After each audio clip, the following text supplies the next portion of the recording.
Welcome to Man and Drained episode 12. I'm Mox Morgan. I have with me Magic Vice via Skype. What's up, Hello. buddy? Not much. This is different. It is different, but it'll work. It's going to work, I think. Seems to. So, anyway, we're here to talk about pre-release from Shadows over Innistrad. Yeah. Yeah. As a that was a interesting time, anyways. I had fun. Did you have fun? I had fun. I had fun. I wish it would have gone a little bit better. At least in the packs. Yeah. But yeah. So I guess the first thing we can talk about is what we pulled. If we got did you get any decent rares or I from the got sounds of it Olivia. it doesn't. I got Olivia in my prize pack, so I didn't get to use her. But in my actual packs, my foil or my pre-release card was the blue bounce spell. What's that thing called? Just the wind, the one with Yeah, menace. the rare one. Yeah, Oh wait, the rare one. yeah. Let's see here. Hold on.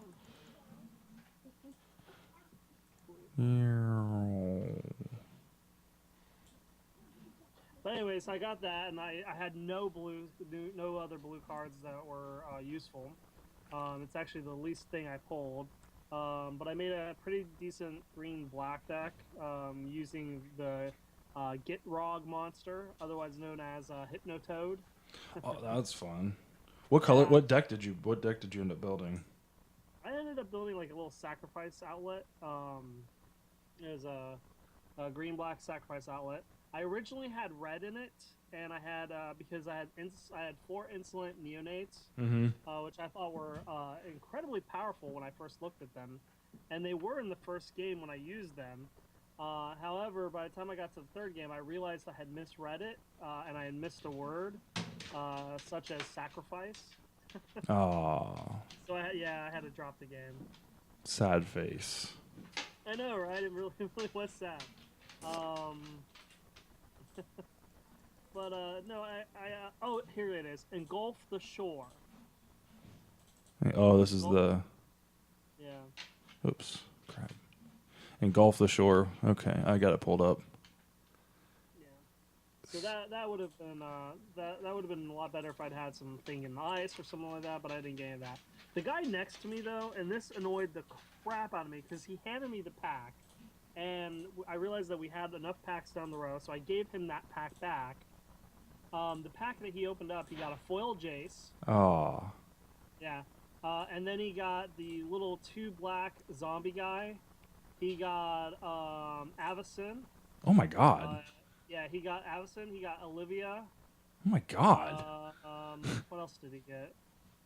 Wait, was this the guy that was in the paramedic? Um, the paramedic. No, it was the guy who looked like Silent Bob, who had a cocaine problem, like a really thin Silent Bob. Oh, yeah. Um, I played someone. I played against someone who had a couple of those cards actually, um, and the one that sticks out the most was Avacyn, who he he got rid of my entire board in one fall swoop, and I quickly turned around and murdered his Avacyn the very next turn. Yeah, because it made me angry. But no, I had fun. I built a red, black, and I splashed white vampire deck. I had opened up. Well, my what you call it? Not or my promo card was Olivia, so I was like, oh hey, that's cool. Like I'll keep her in the package, and then um, if I need her, then I'll open her. But I kept her in the package. And then the first pack I opened up had the. It was an awesome pack. My rare was Foreboding Ruins, which is the black and red dual land, and oh then yeah. I had a foil of the exact same card in the same pack. So I'm like, okay, well, I'm probably gonna be in red black. So then the second pack I opened up, I had a junk white card or whatever, And then the third pack I opened up mostly red. So like I had a bunch of vampires, fiery temper, which is the instant for red generic, deal 3 damage to target creature or player, and then it's got Yeah. menace for 1 red. So that was I built a red deck, red black. I think the last pack I opened up Nahiri. So I splashed white for Nahiri. So Oh, all these people with Planeswalker luck. I'm sorry. That's all right. The guy behind me though that was playing Jesse, I think maybe he was playing the guy next to Jesse or what. The guy behind me, he goes, I heard over the course of game 1, man, I keep drawing both my Jaces. I'm like, wait, you opened up 2 Jaces? Like, come on. Oh, but anyway, so how did your games go? Because I know you went Yeah. 2-1 or 1-2. Well, I had to give up on the first game because of that mistake. Hmm. So I took out all the red. Right. Because that was not going to work out the way I thought it was. And it became a pretty decent little creature control deck, I Mhm. guess you could say. A lot of madness in it. But the second game I blew him out of the water. He was not prepared at all for any kind of removal, and I think that was something that a lot of people weren't prepared for. Was for anyone who made a removal deck. To me, it seemed like everyone was going for the attrition route. Mhm. Either like what you had to deal with somebody cleaning the field, Oh my god. or just building as quickly as possible. I mean, against an Avacyn deck, of course, not only having removal, but having something that could survive her little flip ability would be, tantamount. And you'd have to do it. Right. Yeah, I had no protection. So I mean, yeah, there is a lot. Now that you've mentioned it, I did face a lot of removal in that game. Although my game 2, I won pretty easily handed, and like my first deck I kind of went the same route as you. I had a 3-color deck, or no, did you have 3-color or 2-color? I had 3. 3 for yeah. I had the same, and like my whole thing was, well, I'm gonna splash white for Nahiri. I'm gonna put in these 3 white cards or whatever that tap down creatures or exile creatures or whatever kind of creature control, and for my game 2 round 2, I actually took those out and replaced them with red removal, and just said, you know what, Nahiri's gonna be my only white card. If I get her, great. If not, then whatever. But he would play a creature and I would remove it. He would play a creature and I would remove it. Like my deck literally had an answer that whole like round for every creature he played. So it was a lot of fun, and I actually got Nahiri out, which she is a strange planeswalker. Like normally when you play a planeswalker, your first instinct is to protect her, and I think it's the way you play her, because like you can't play her when with an open board. You essentially have to play her when they've recently attacked, so you can -2 her and exile a tapped creature. So like that's her mode of protection. Like the creatures have to attack you first, and then you play her, and then you -2 her. Like you can't play her and then into a board where they haven't attacked or have untapped creatures. But I was able to get her up to I think like 10 or 11, and yeah, it was ridiculous, but I didn't have any artifacts or anything to search for, so I'm just sitting here, draw a card or discard a card, draw a card, and then I think there was a couple turns where I was just removing his biggest things. But yeah, she's yeah, pretty awesome. But I don't know. I wish I was even thinking about, like, I had some pretty garbage artifacts. I'm like, man, maybe I should just go ahead and play an artifact just so I can ultimate her. But at the end of the day, it's just like, maybe not. Let's just keep +2ing or -2ing her, and either drawing card and discarding card. I had a lot of madness too. I think madness is going to be way overpowered. Well, not overpowered, but it's going to see a lot of play. Yeah, I think so too. And madness is really good. It's a little bit like The only thing that you can't do in tandem is any kind of flashback, which is why I guess flashback's probably not going to be a thing in the next set, which is sad. Because they don't go hand in hand too well. Well, maybe. I don't It know. wasn't the last time. Because since you're exiling whatever you're madnessing, Right. I enjoy it. I enjoy it. Oh, does when you madness something, you don't? It doesn't go to your graveyard, does it? Because It it says goes to exile exile a first. card, Yeah. It goes to exile, and then you cast a spell, or you put it in the graveyard. Oh, so it goes to exile first, and then if you cast it, it stays in exile? I mean, that's the way I read it. Yeah, So- when you do cast it for its mana cost, or oh my god, so it does stay in exile.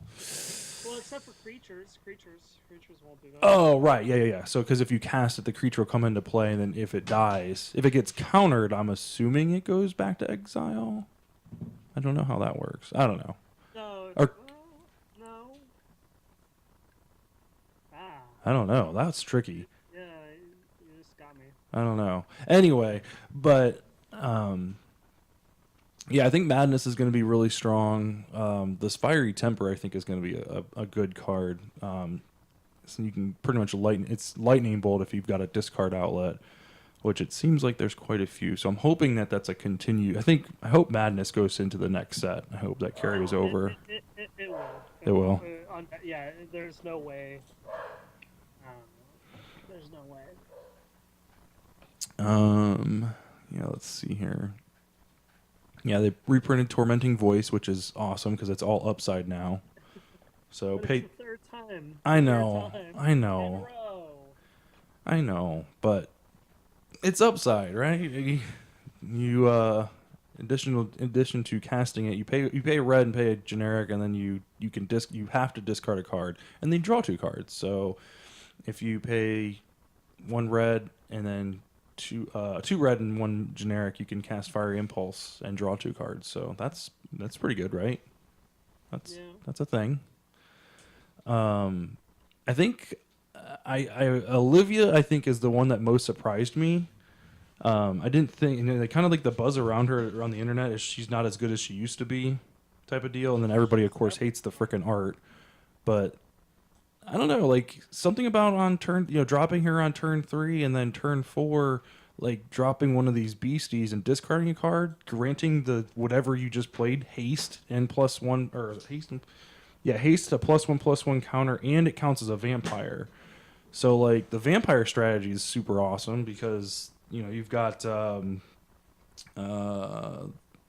this Masquerade card. It's enchantment.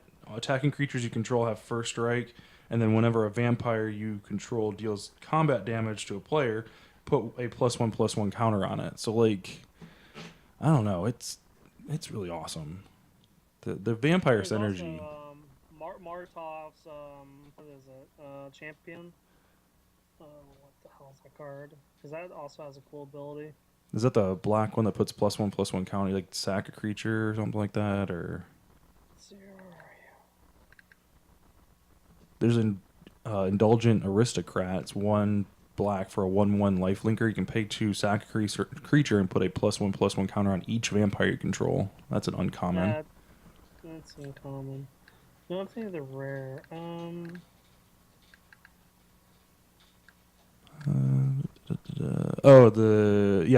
Markov Dread Knight. Dread Knight. Yeah, there we go. 3 generic, 2 black, 3/3 with flying, and you can pay 2 generic and 1 black. Discard a card. Put 2 +1/+1 counters on the Dread Knight. So you don't have to tap him. So you can do that the turn it comes down. Yeah, Which is disgusting. Do you have enough mana? Oh my I god. mean, let's say you're in late game. You have Olivia out. That's 8 mana. Right. And if there's any kind of tricks to get him out earlier, Right. still. Yeah. I'm sure it's Well, always there tricks. there is a trick. If you can, I mean, in standard, it'll be most likely. There's a rare Falcon Wrath Gorger. It's a 1-drop, 2/1. Each of your vampires gains menace. So you could, or madness, not menace, madness. You could madness him in at the end of their turn. Olivia actually wouldn't even, you wouldn't even need to do it at the end of their turn because it would have um, haste from Olivia plus a +1 counter. So, oh my god, so awesome.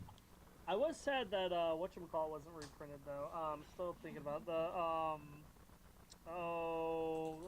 the clumsy death. Oh, tragic slip.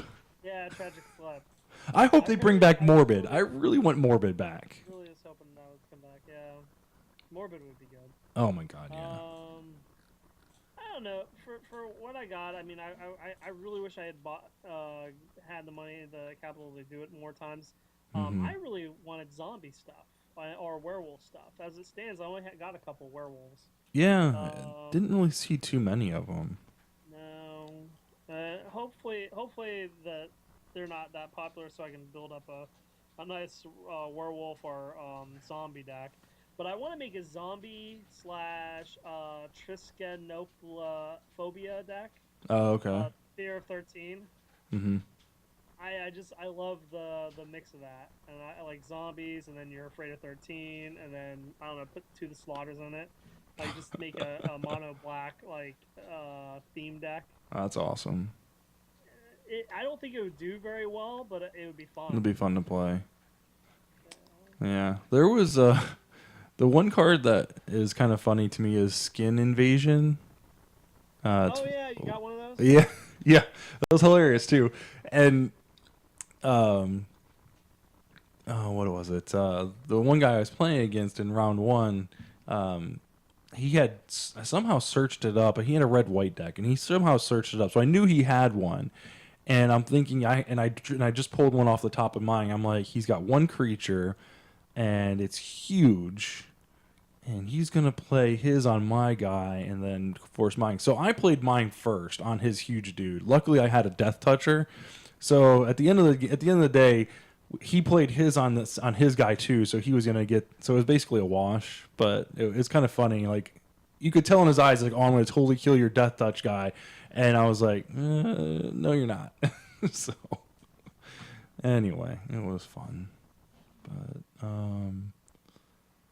yeah, I mean the round 1, I should have won my first round. I had that enchantment out that gives my attacking creatures first strike, and I was playing it safe, and I had, a decent board state of 3 or 4 creatures and 1 Death Toucher or whatever, and he had, 2 or 3 creatures. I should have attacked into him and rolled the dice and try and get rid of his creatures, because if he didn't block, my shit was going to get bigger and then he was going to die. But I waited, and then what did he do?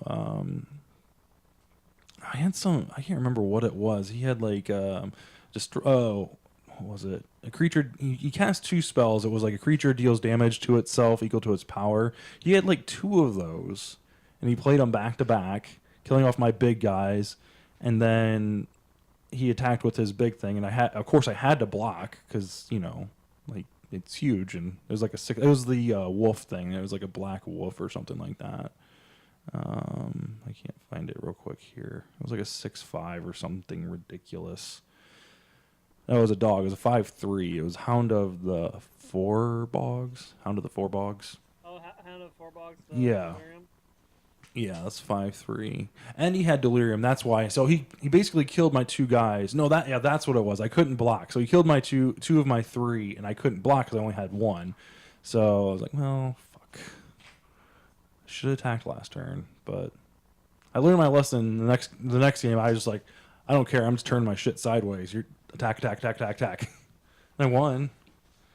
But what's it say? What does it say when you're at a pre-release and your opponent wins game 1, you win game 2, and they completely swap out their entire deck? Like this dude went from a red-black deck or red-black-white deck to a blue-green deck for game 3. What does that say? What do you do? Like, did you win the 3rd game? I did not. I didn't know what to expect. Like, okay, he was bouncing shit, and most of his stuff he had flying and prowess, Nibus of Dusk or whatever was a 2/1 flying and prowess, and yeah. I forgot that prowess was non-creature spells. I thought it was just like instants and sorceries. So I'm like sitting here waiting like one. Okay, so he's only a 3/1. Yeah, I won't block him. And he goes, "Well, that'll be 8 damage." I go, "Huh?" Because he played like 3 artifacts that cost 1 or something like that. I'm like, "Oh shit." So I don't know. I got completely blown out that game. But anyway, oh, what else? Um, so I think Madness is going to be pretty good. Delirium seems like you're kind of all in, or it's not going to work. Like, Well, some cards I don't I think Williams gonna be fine for, but I don't know. yeah, I feel like We'll see. I feel like you have to have like a really good mixture of cards to make it like profitable. Otherwise, it's just not going to ever work. At least at least with all the exile stuff from Battle for Zendikar and Oath. I think once that goes away, you're going to have a better chance of playing Delirium because nothing's going to get exiled or shit like that, or not as much at least. Yet, Yeah, yet. yeah. I felt like, at least from the pre-release, that transforming cards were a little underwhelming, except for Avacyn. Avacyn was the one that was like, oh, well, that's unfortunate. But how about you? What do you think about the different mechanics? You know me. I'm a big fan of werewolves. So I love the flip mechanic. Oh yeah, So the idea of building a werewolf deck again is just on the horizon for me. Um, Although I think what they did with this is really kind of cool. I love the planeswalker flip, the land flip, the thing in ice. It just I don't see myself having enough money to throw into all these really cool flip cards. how much Um, is Thing of Ice still super expensive? TCG play. Let's check it out. see. Thing in ice. Because the last time I checked, it was like $23. Hmm. But yeah, I don't know. I look for Madness to be pretty popular, Yeah. especially with Oh, it. it definitely will be. Madness has always been popular, especially back in the day. Mhm. $12. Really? Okay, so it's come down a little bit. Wow. Um, I love the Skin Invasion. I think that's a really cool card. Good flavor. Yeah. Um, Kind of reminds me of the old listed creatures, like yeah, the I dominating love listed. Listens. Oh my god, that was so much fun. Every set that comes out, I keep looking. I'm like, this is it. This is the set when they're gonna bring him back. Oh, the listeds. Yeah. Yeah, they're never there. I have a complete set of them, and I love the Listens. Yep. Hardest things to play, but I love them. So, what types of decks are you thinking about? What's going through your mind? You gonna build an Eldrazi deck? I wish. I really, really do. In another time maybe. Right now I don't know. I'm probably just gonna be augmenting the decks I've got.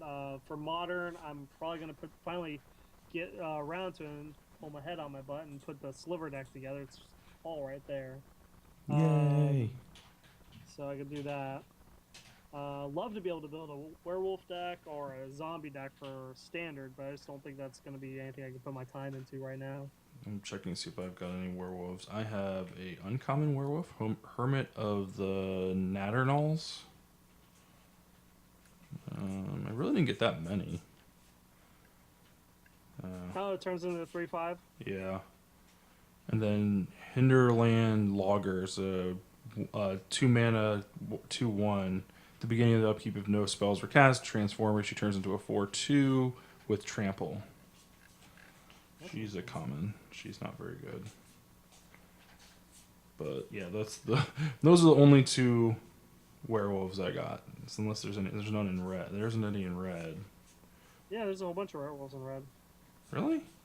I didn't Yeah, get Village any. Messenger, Breakneck Rider, a couple of different other ones. So. Oh, I did get. I was playing with Breakneck Rider. That's right. I thought there was a rare. I like the logger. Okay, you can like the logger. You would like to log her. Let's see here. Latest articles. So you want to talk? Well, so the deck that I'm looking at building, or Angel and I are building together, I think I'm probably going to build it, and she's going to play it or change it. Is kind of like what my not draft deck, my sealed deck was. Vampires. Yeah, vampires, and that's what she likes to play. So.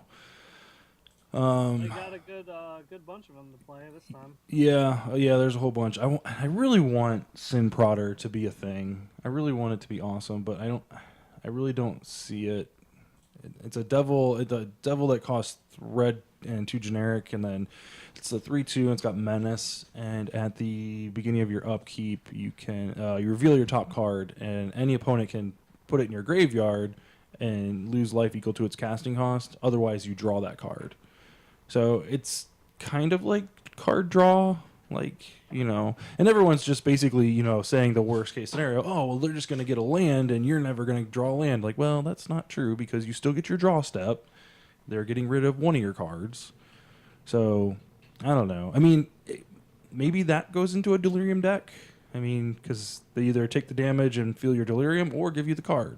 So. Well, it's the same thing as Abbott. I mean, if you hit Abbott after you've played a land, that land's gone anyway. Well, right, yeah. And this is every upkeep, so I mean. Yeah, so it's still just as valuable, and I like the every upkeep idea of it. Right, and I mean, even like early game, it's 3/2 with menace for 3. That's not too hateful. So I don't know. I feel like on turn 4 you can cast it with Olivia and get it to +1/+1 counter, beef it up just a little bit more, kind of get around those cheap ass creatures at the beginning. Where is? I like him. I mean, I'd definitely play a deck with him. I'd love to have 4 of them. Yeah, I was looking at picking them up. They're just so damn expensive right now. I think they're sitting at $6, and I was really hoping after the pre-release, some people would be like, "Oh, this card's terrible," and blah. All right, banned and restricted list. Man. So today, was it today? Yeah, it was today. Yesterday. No, yeah, you're right. Yesterday. It was the 4th. Yesterday, we found out that Modern is going to get shaken up a little bit. We've got Eye of Ugin, which is the Eldrazi land. That search land, yeah. Yeah, basically lets your Eldrazi spells, colorless Eldrazi spells, which they're all colorless, cost 2 colorless less to cast. So no more dropping 4 Eldrazi Mimics on turn 1. Right. In the best case scenario. And then also you can pay 7 and tap it, search your library for a colorless creature card, reveal it, and put it in your hand. Yep. Oh my god, I didn't realize you had to sack. You don't have to sack this land. You just literally pay 7 and tap it. That's the other one. That's really terrible on a hardcore level. But anyway, so that's good late game, good early game, and it got banned.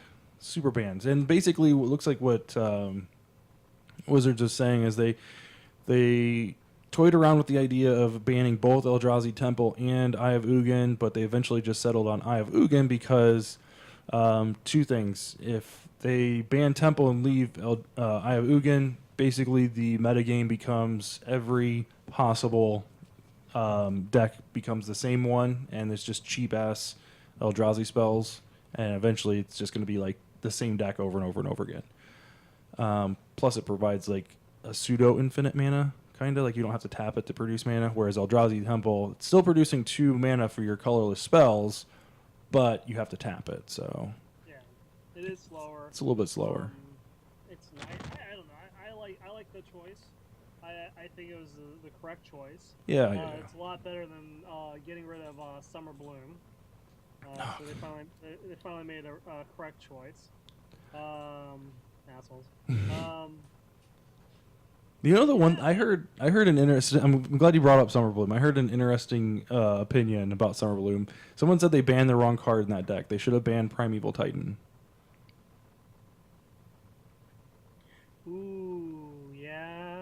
because if you think Yeah, about it, that like, would've done- because that would have changed like your whole like what win, because you would probably just play with like what probably what's the big the 1010 Eldrazi, not Ugin, Umog. Umog. That would probably be your win condition there. So I don't know. Who knows? That would be interesting. That would also hurt my mono green tooth and nail deck. Yeah. Sad Not face. as bad, but Yeah, sad Ooh. face. Let's see here. So they just did. Eye of Ugin, kept Eldrazi Temple, so that's a good thing. Then we also got Ancestral Vision unbanned. So this is the free spell. Well, not really. Like I said, there's no converted mana cost, but it has suspend for 1 blue, and you suspend it for 4 turns, and then you draw 3 cards, or target player draws 3 cards rather. So yeah. and I like the target player because it depends on the type of deck you're doing. It can fulfill a lot of different value. I mean, all across the board. Right. Yeah, you have to wait 4 turns, but that's not the end of the world. Right. You can time it, and I never got a chance to play with it, but I was looking forward to it until the price went through the roof, and I was like, okay, well, that was a good idea, but now it's too late. And then Sword of the Meek got unbanned. Which I have a ton of. I have a ton of that. Of the sword? Yes, I have a ton of that card. So Sword of the Meek is 2 colorless. Equipped creature gets +1/+2. Equip 2. But whenever a 1/1 creature comes into the battlefield under your control, you may return Sword of the Meek from your graveyard to play, then attach it to that creature. So That's nice. there's a Thopter or a Thopter artifact, I think, that lets you sacrifice an artifact to make a 1/1 Thopter or something like that. So like people are like sacrificing this to make a 1/1 Thopter, and then the Thopter will get this. It's like an infinite loop. Yeah. Over and over and over again. So I don't know. I can't remember. I think it's like Thopter Foundry or something like that. But That's it. yeah, it's interesting. Which I think Thought Foundry, if I'm right, went up in price. Oh, I'm sure it did. Like the combo. I mean, it's a turn 3 combo. Because Thopter Foundry is white, black, and 1 blue, I think ish. It's still about $6, so not That's terrible. not bad. That's not bad. So, but then again, like you're talking like a 4 card. Like you can have 4 of this card and 4 of that card, and what else are you gonna put in this deck? Like you know what I mean? Like there's, I'm sure there's obviously a deck build around it. It was banned for a reason, but I don't know. It'll be interesting to see how it fares. And then Vintage, we got a restriction on Lodestone Golem. Yeah, let's go on. Yeah. So that's a 4 colorless 5/3 non-artifact spells cost 1 more to cast. What deck is that going to? Well, Lodestone Golem was in my my Mishra deck. Yeah. That's right. Yeah, it looks like Mishra's Workshop taps for 3 and you spend this mana to cast artifact spells. So people are casting it super early. Holy cow, 3 mana. That's insane. Anyway. So I'm kind of glad. I think I'm glad they unbanned the visions. That'll be exciting to see. I wish I had the money to spend and put them in my blister coil deck. Well, I told you if I have as many as I think I have, you can have at least 1 or 2 probably. We'll see. We'll see. Anything else you want to talk about, buddy? Anything exciting happening? No, nothing really exciting. I'm getting the house in order, so all these magic cards are slowly going to be worked out. So maybe I'll find some some things. Trying to work on my sliver deck, like I said, but I actually might just get out there and do my Death Cloud deck. Yeah. Which would be annoying. It won't have Pox, but it'll be just as bad. Is that what's the deck is that the one that you were building with? Was it Tasigur? What's the artifact deck that you were just we were talking about at pre-release? I think it was an artifact Oh, deck. that's my Mishra deck. Yeah. So I'm still working on getting the pieces together for that because I'm missing about 8 cards. So I got to figure out how I'm gonna do that. Like you But don't the whole have the idea 8 is, cards, or you don't know what 8 cards you're putting into it. I don't have the 8 cards. Ah, Yeah. So Mishra, not the one from Time Spiral. Let's see here. What's his exact name? Artificer Prodigy. So it's a 4 cost. It's got black, red, and blue and 1. And then he, whenever you play an artifact spell, you may search your graveyard, hand, and/or library to find a card of the same name and put it into play, which is amazing. And he's a 4/4. But I want to do a blister coil, so I'm basically taking apart all 3 of my artifact decks to get all the pieces for it. And you gave me an idea of putting out the Ugin's his grave, whatever it is, that will stop other players from being able to take extra turns, but allow you to take an extra turn right. because of graveyard. And so I'm figuring out just different tricks I can do to make that happen a little bit better. Because the problem with it is if you have multiple copies of it in play, it won't let you do that. So I'm finding ways around that. So. Oh, does it stop all players from taking extra turns? I think so. I can't remember what it's called. Nexus.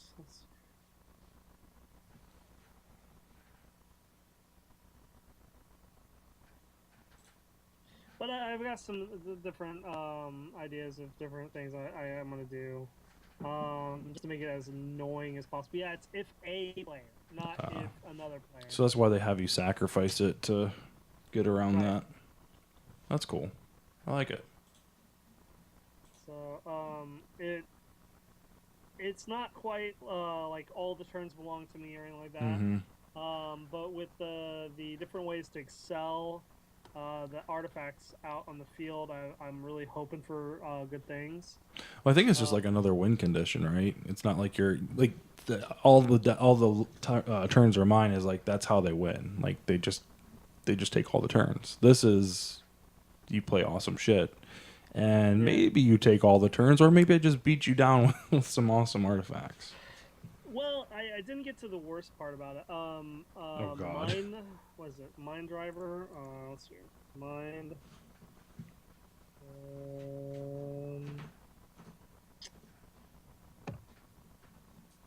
What's the artifact that takes control of another player's turn?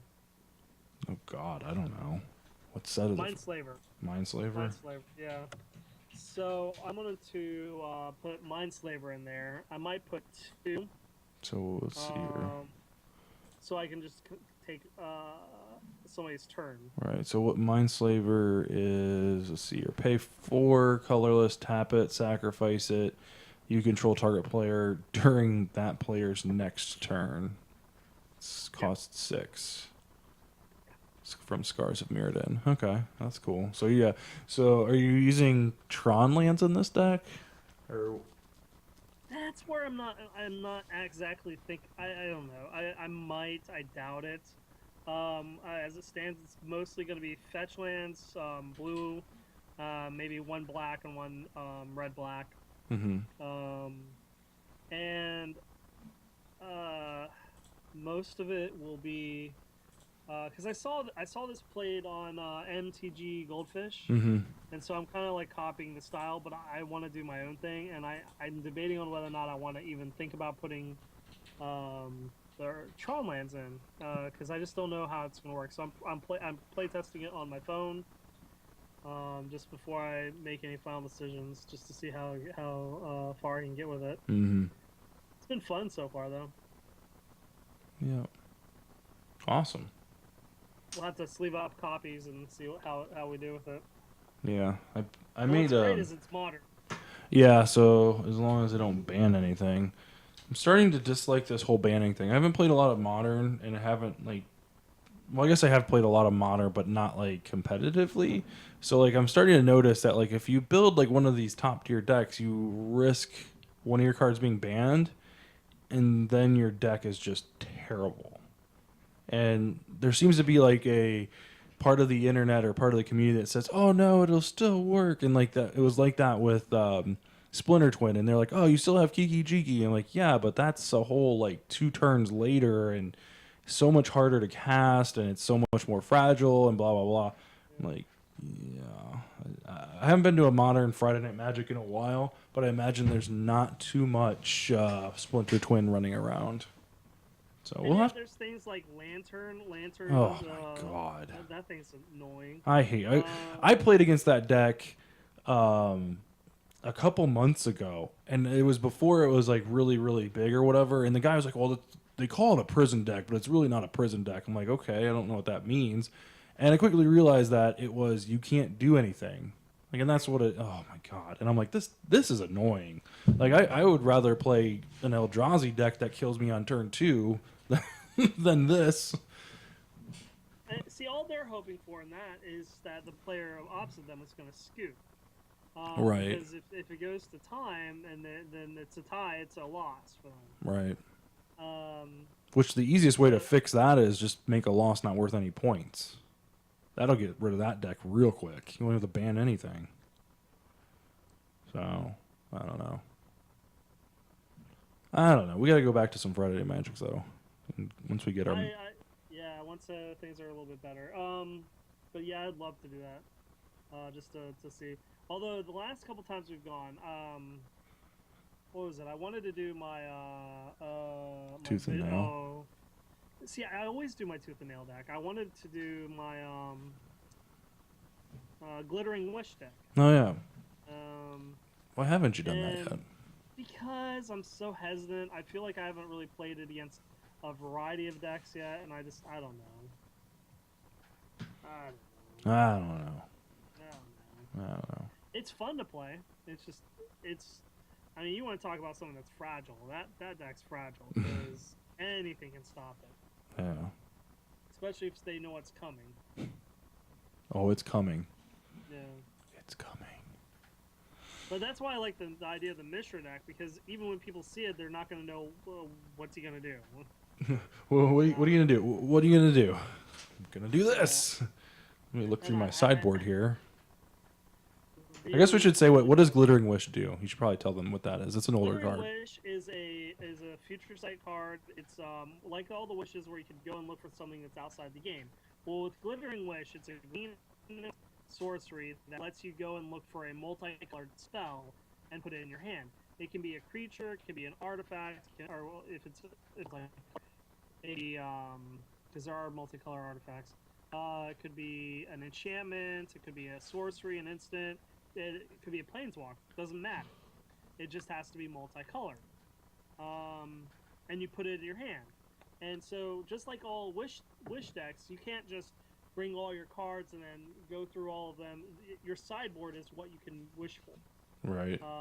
And that's how Burning Wish, Living Wish, and all that, that's how they got around it.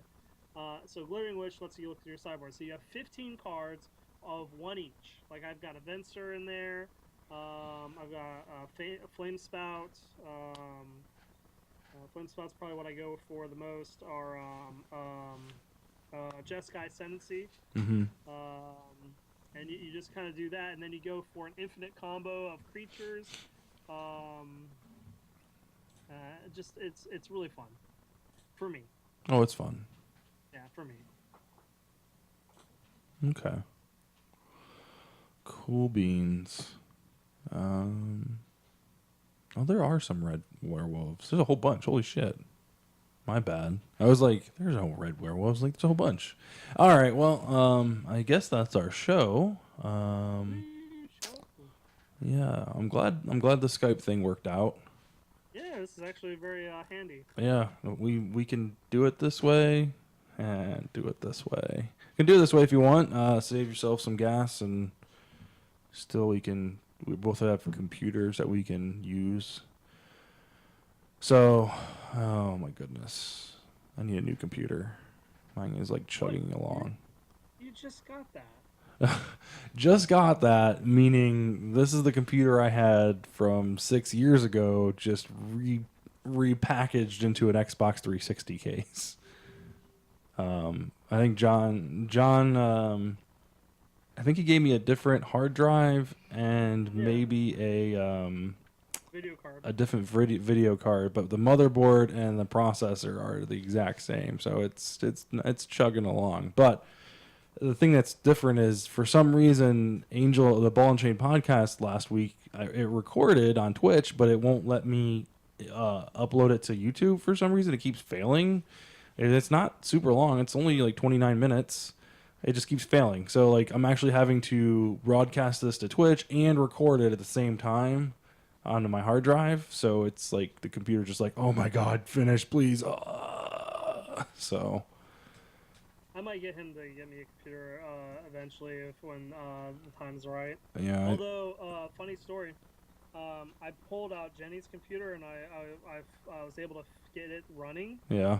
Her old tower, and I finally found my freelancer game. I've been looking for this thing for about 2 months, Oh God. and it's been inside her damn computer this entire time. I'm glad you could get it out. Yeah, well, it works. The computer's not gonna do much, but it will play freelancer and maybe Diablo 2. So at least I got that going for me. That's good. Yeah, so Yeah, I asked John to kind of spec out a computer for me for like it's like towards the end of May, beginning of June, and like within like probably 30, 45 seconds, they've got a list of all these pieces like, and he's like, it's gonna cost X amount of dollars, and this is pretty BA. It plays everything that I can throw at it. I'm like, well, that's great, but like I'm not ready yet. I'll tell you when to start building, but no, he's a good guy. So yeah, he's great. I love him to death. He's gonna help me out here soon, but man, those his computers. oh yeah. So maybe after we get our new computers, we can play some Magic Online, or we can play some Diablo 2 or something. Or you got Diablo 3, don't you? Yeah, I got Diablo 3. We can play It some keeps Diablo. crashing. Oh well, it won't crash on your new computer. Anyway.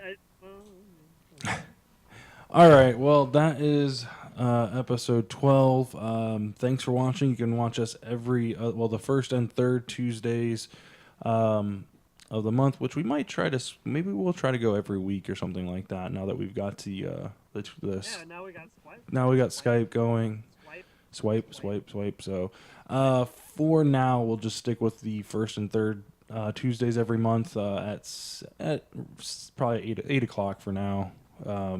7 o'clock seems a little too early after work. I can barely make it home, so we'll just stick with like the 8 o'clock range.